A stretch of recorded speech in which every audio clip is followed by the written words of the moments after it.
if you are new to grading, you should probably only be grading with tag. Why do I say that? Now, this isn't saying, hey, tag grading is really easy. For example, let's say this is the Ninetales. Their population is actually really, really rough on this one specific case, right?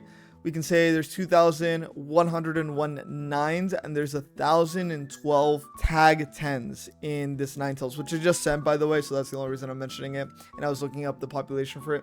Another reason that I would recommend people to go ahead and be grading with tag is because a lot of people are now getting into grading because there's a lot of money to be made. The reason for that is 33.9% in January 2025. That was the gem mint rate for that time. There could be an association of that decrease, that 10% decrease, being that there's a lot of new people now getting into grading.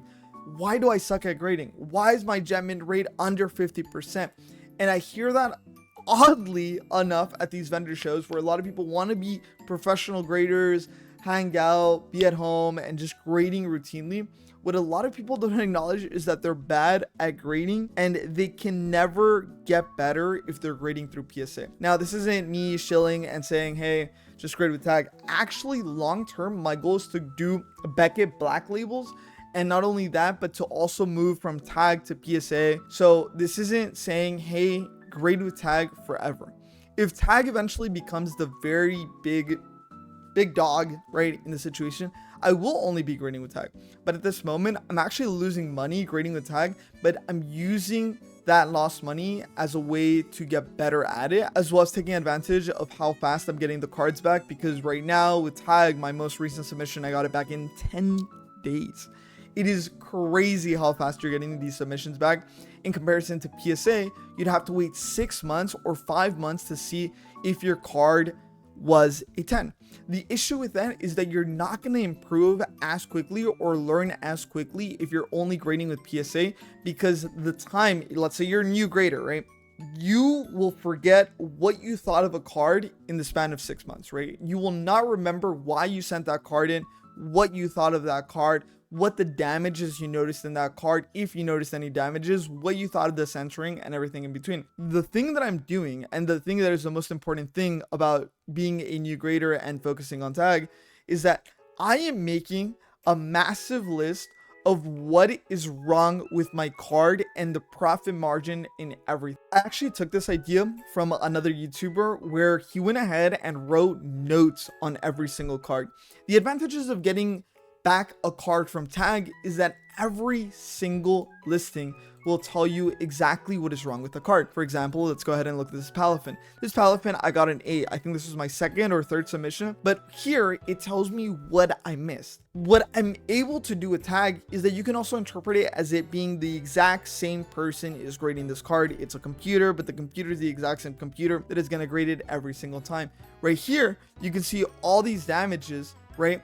That whether it be that I missed them or I sent it intentionally to see what is going to be noticed or what is going to be docked on the card.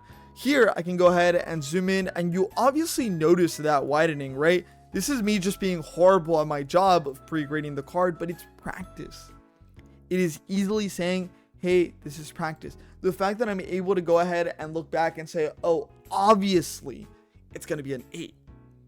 But you have to practice by sending cards that you know are not going to be 10s, but understanding those results and understanding, oh, okay, like I didn't get a 10 on this, chill, vibe, moving on. Here, you also notice that the listings and the damages that I have for all of these cards are incredibly different. And right here, for my Rocket Zapdos, I originally thought this was going to still be a 10, but I wanted to still know a lot of things for it. Notice that I marked 4 things for this card, but I still thought it was a 10. That is because I am being more picky than the system. I'm saying, hey, there's a tiny white dot, but if I don't get a 10, I get it, right? Again, this is my expected grade. I still expected a 10 on this card because I'm learning what the system wants me to have. 9, 10, 9, 10, 8, 9. Now, I did make a mistake, for example, on this Misty Psyduck. Right here, you see where I expected a 10 and I got a 9. My error on it was saying that when I was pre-grading it, I thought the worst part about this card was actually the back centering.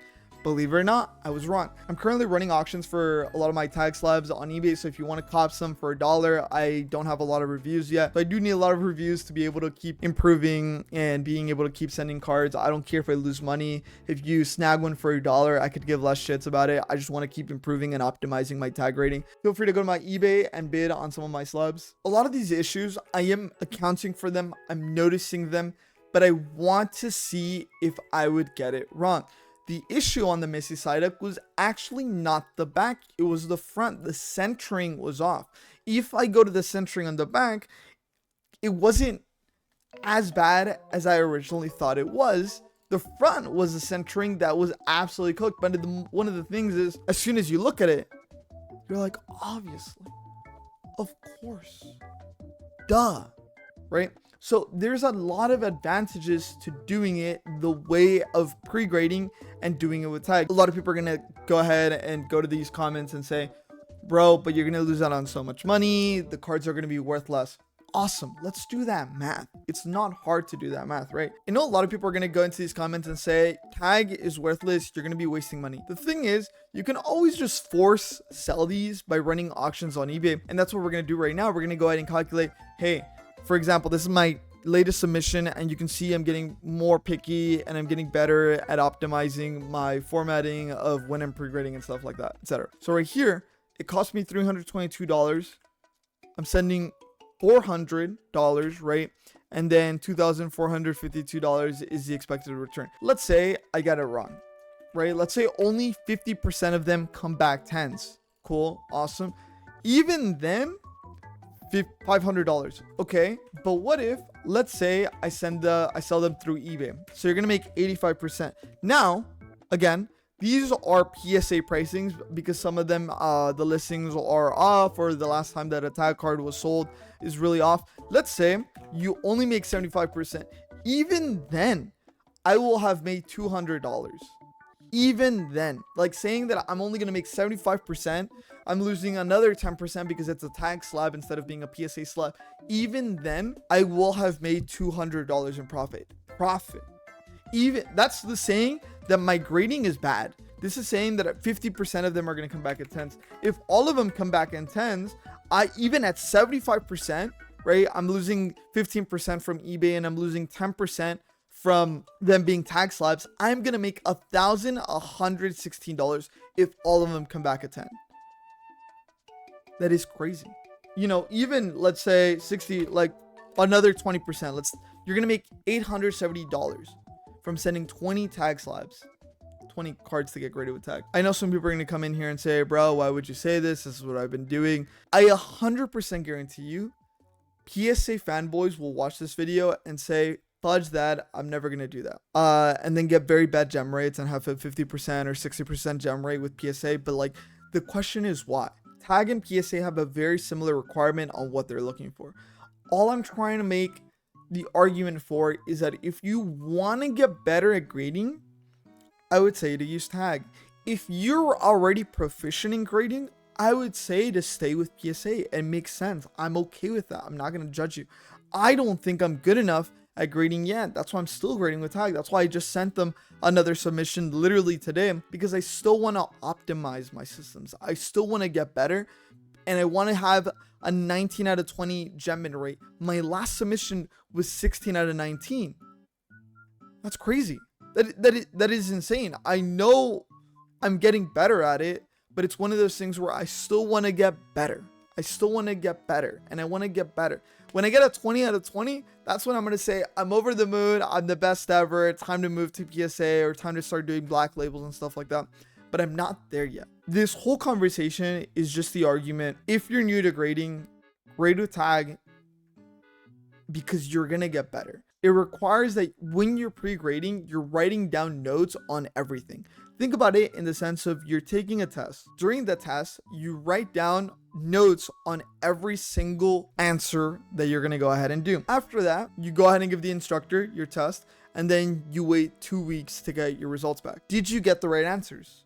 That's it. Like, that's the whole conversation. That is really all I'm trying to get to. Tag will tell you explicitly what they thought of your answers. They'll even add notes at no extra charge.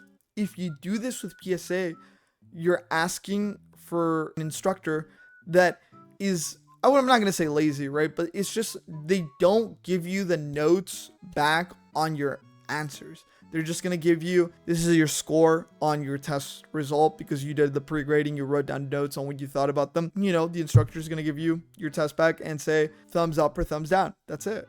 That's all they're going to do for you if you send them to PSA. And with tag, like I said, the instructor is going to give you a note on every single thing that you did wrong. If you disagree with the grader or the instructor at PSA, you could just send them again.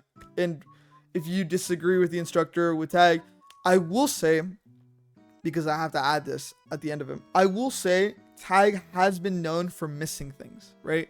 But you interpret it in this way. Everything that tag catches on your card, that is what you're going to be graded on.